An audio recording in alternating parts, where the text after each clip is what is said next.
Sen özüngsen öz beti. Aktif alaqa ve düşünüp etiş hakkında bir hikaye. Abdori Olivier Clerc.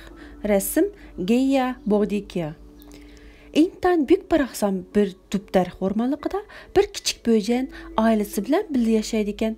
Bu böcenin ismi Pöpük bulup ailenin en kiçik iken. Pöpük ismi nereden kepti desiniz, bu böcenin xudu posmulardan çok kısıdı boladigan pöpükçiler bağı. Naq şunun oxşaydigan quyruğu bar iken. Pöpükning bek köp dostu bar bulup, ular bilen oynaşni, ormanda kezip, yeni şeyler bayqashni bek yaxshi ko'rdi ekan. Bir kuni Pöpük chimliqda sakrab, taqlab ketib atqanda qiyri bir tüp daraxtning qovuqidan kichik bir chashqan sakrab chiqibdi. Bu chashqan hayotida hech toshqon ko'rib boqmagan ekan. Böcenge qarab hayronlik bilan "Yaxshimisan? Sen kim bo'lasan?" deb so'rabdi. Pöpük "Yaxshimisan? Kichik chashqanchaq. Men toshqon bolasi böjen bo'laman. Ismim Pöpük" deb javob beribdi. "Vo, sen nima degan qovul pötük böjen?" deb hayronligini faqatla bosolmabdi chashqanchaq. "Men chashqan Suzi." Pöpük bu gapni anglab mag'rurlanib ketibdi. Hozirgacha hech kim uningga qovul deb boqmagan ekan. Chunki uning bo'yi akadilarining mursigaran keladi ekan. Lekin qarab boqsa, chashqan uningga qaraganda rostla bek vijik ekan.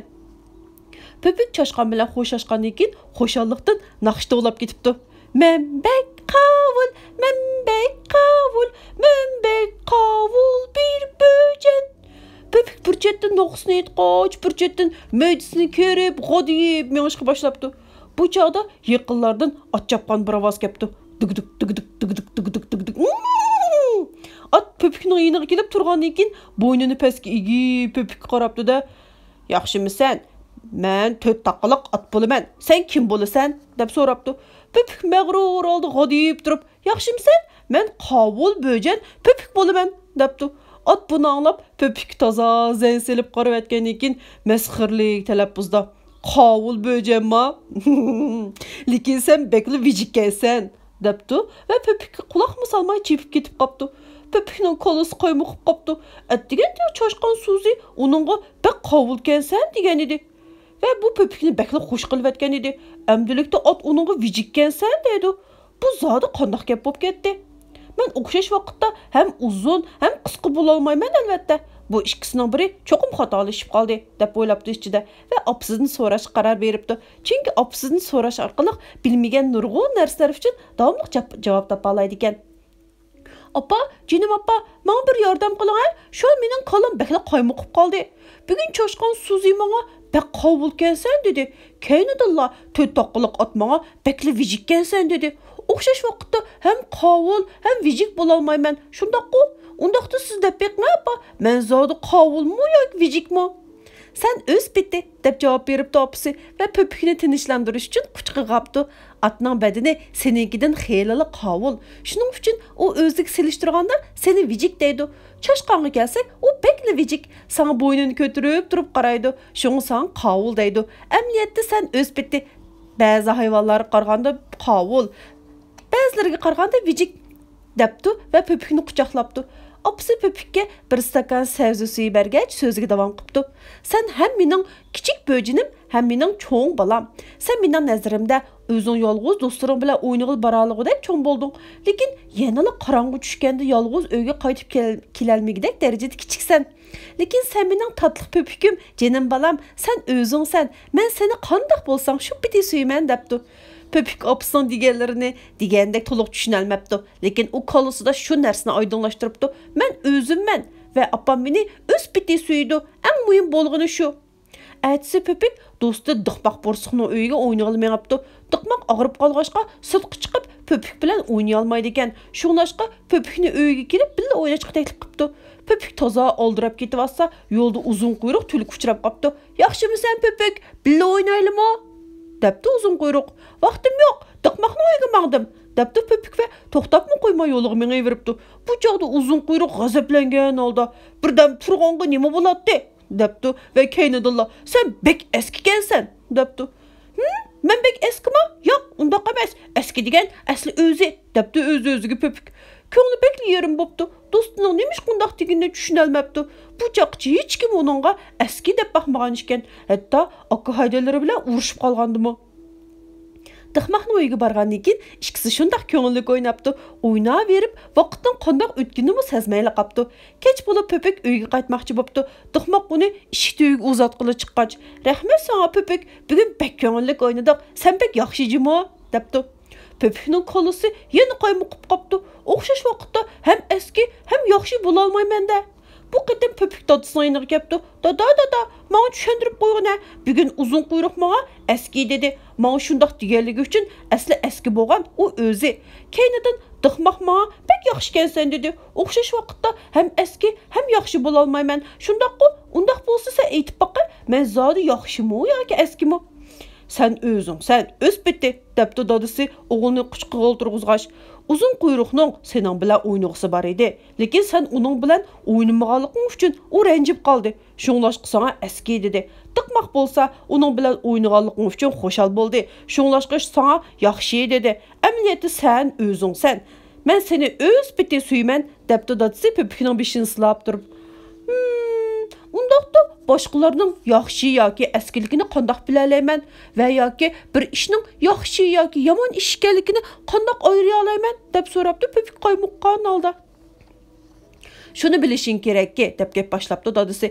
O'zi uning nima his qilganini, nimani yaxshi ko'rib, nimani yaxshi ko'rmaydiganligini bilishing kerak.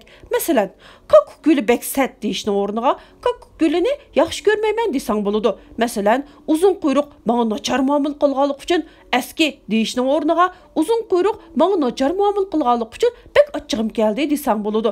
Sen naq shu vaqtda g'azablangan bo'lishing mumkin, lekin boshqalar uzun quyruqni yaxshi ko'rishi, bek yaxshi deyishi ve onu bekmi edeplik deb o'ylashi mumkin. Dadısı egilib turib Pöpükning qulqiga pichirlabdi. Men sana bir mahbiyatlik aytib beray. Kichik böjenning oyojondan yuragi tuk qilib ketibdi. Agar boshqa bir sana sen to'g'riliq bir narsa degan vaqtda, bu ayni vaqtda o'zi to'g'riliqmi bir narsa degan bo'ladi. Masalan, uzun quyruq sana eski degan vaqtda hem özünün renjigen ve açık kelganligini degan bo'ladi. Dihmaq sana yaxshi degan vaqtda özünün xo'shal ve shadxo'ram ekanligini ifoda qilgan bo'ladi. Agar keyingi qitim biror do'sting sana eski kelsan degan vaqtda ochiqlanishdan burun cho'nqur bir nafas olgan. Keynidan do'stingning ko'nglidagini tepishqitirish, uningdan so'rab baq, nima uchun ochiqlandi ve sana shundoq dedi.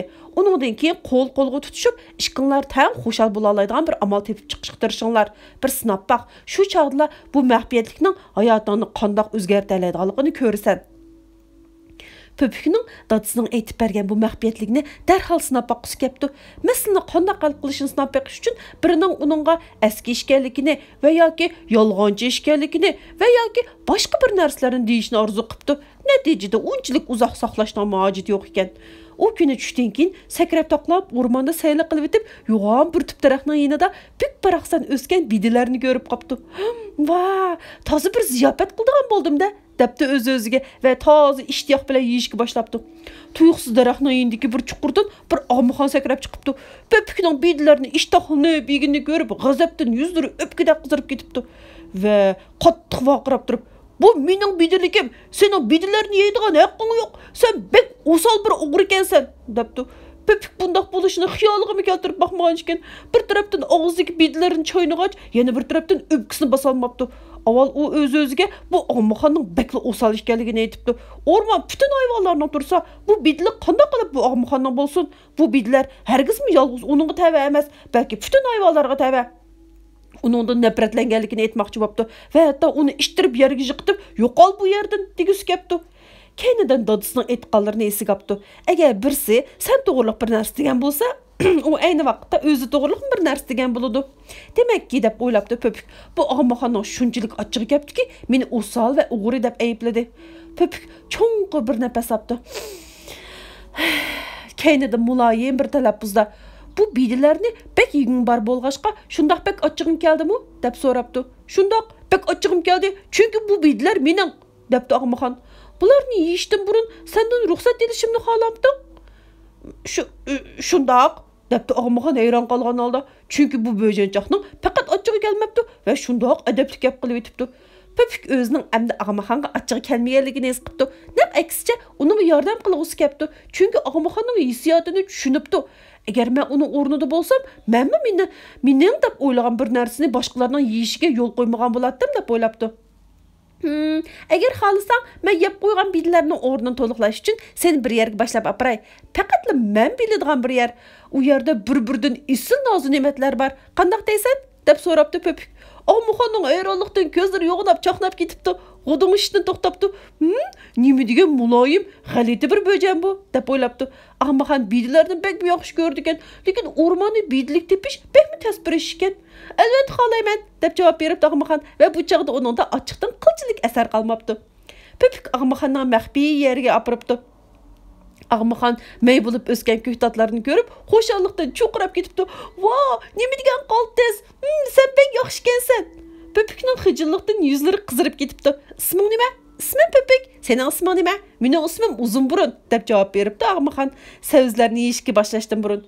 U kundan keyin Pöpük bilan Uzunburun to'liq yaqin ikki do'st bo'la oladi. Pöpük ba'zi kunlari Uzunburunni savzi etizg'i taklif qiladi. Ba'zi kunlari bo'lsa Uzunburun Pöpükni ko'rgili keladi va uni yumron o'sgan biylarni yeyishga taklif qiladi. Kechda uyga qaytgandan keyin Pöpük oilasiga bugun qanday qilib yangi bir do'st topganligini aytibdi. O'zimni g'azab ilkiga tashlab berishning o'rniga avval cho'nqur bir nafas oldim. Keynidan uning hissiyotini tushunishga tirishdim. Bek ochig'i kelgandek ham biroz ko'ngli yerim bo'lganda qiladi. Shuning bilan uning yordam berish qaroriga keldim. Bek yaxshi bo'pti. Endi o'zingni yaxshi yoki yomonligini bildingmi? Deb so'rabdi opasi. Men o'zimman, o'z biti, debdi Pöpük opasini, dadasini chin quchoqlab turib. Men sizlarning Pöpük bo'jininglar, ham sizlarning so'ygunlarga ehtiyojim bor.